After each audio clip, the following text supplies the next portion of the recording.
Hi, it's Cory, and today you're going to learn how to play Auld Lang Syne.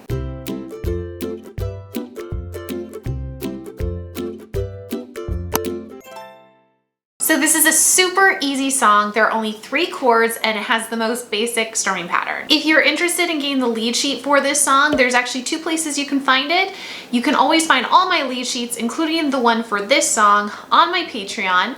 Or I also have this song as a part of my ukulele caroling songbook that can also be found on Patreon. If you're a member, you get access to that for free, along with your contribution to my Patreon community. But I also have it available on my Teachers Pay Teachers, and you can find all of that down below in the description box. This is a really great song at this time of year because it's a little old-fashioned, but it has a wonderful history, and also it's great for the upcoming New Year's too. So let's get into it. First things first though, make sure your ukulele is in tune. That's gonna be a G on the 4th string, a C on the 3rd string, an E on the 2nd string, and an A on the 1st string. If you're interested in checking out this ukulele, I do actually have a full review of it, so I will make sure to link it in the cards, but it has a beautiful tone, so check it out if you're interested. So the first chord you're gonna need for this song is a C major chord. So to make that, you're gonna take your 3rd finger and place it on the 1st string, 3rd fret. You're also going to need an F major chord, so that is your 1st finger on the 2nd string, 1st fret, and then your 2nd finger on the 4th string, 2nd fret. And then the last chord you're going to need is a G7. So if you're not familiar with the G7, you're taking your 1st finger, and you're actually going to leave it in the same place as it was for that F major, and then take your 2nd finger and go to the 3rd string, 2nd fret, and then your 3rd finger is going to go on the 1st string, 2nd fret. And that's your G7. The strumming pattern for this song is really simple. We're going to just do a strumming on the beat method. That is just when you're taking your finger or your thumb and you're strumming down. The first line, for instance, will sound like this. Should old acquaintance be forgot and never brought to mind?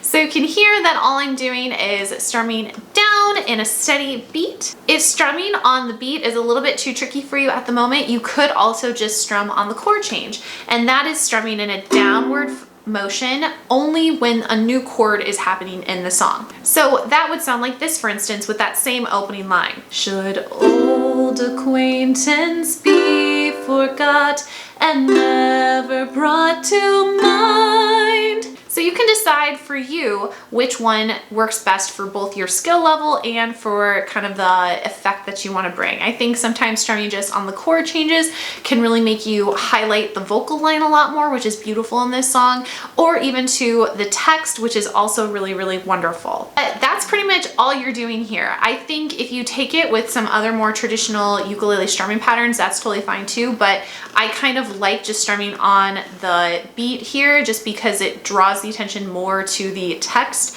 and the traditional nature of the song rather than like putting a ukulele feel on it, but it's totally your choice. Do whatever works best for you.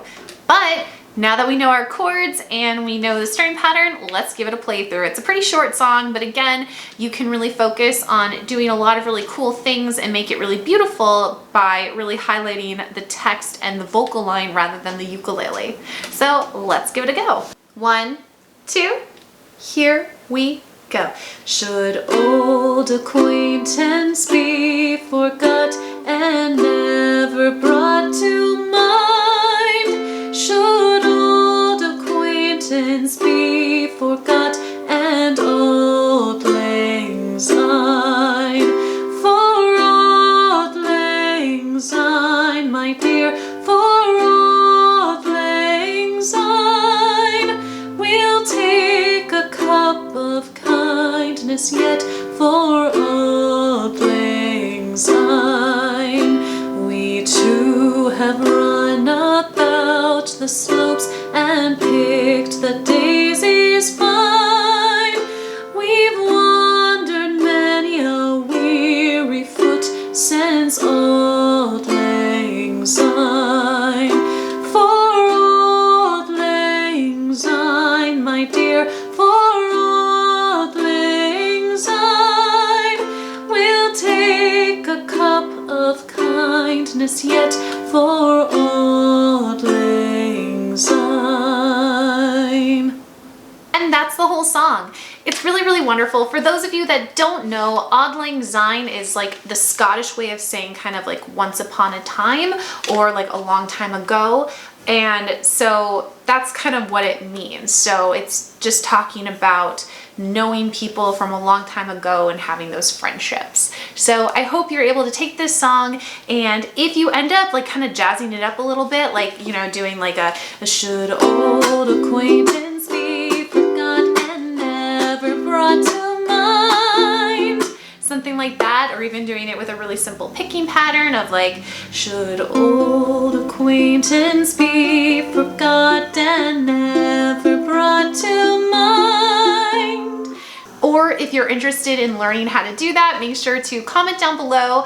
Or if you end up kind of jazzing up in your own way, make sure to like record it or something and put it on Instagram. It's been really, really cool having people tag me on Instagram with like songs that they've learned from my channel. I love seeing it, and I'm always happy to, if you want to post something there and ask me for feedback, I'm happy to give you feedback too. So thank you guys so much for watching. I'll see you next time. Bye-bye.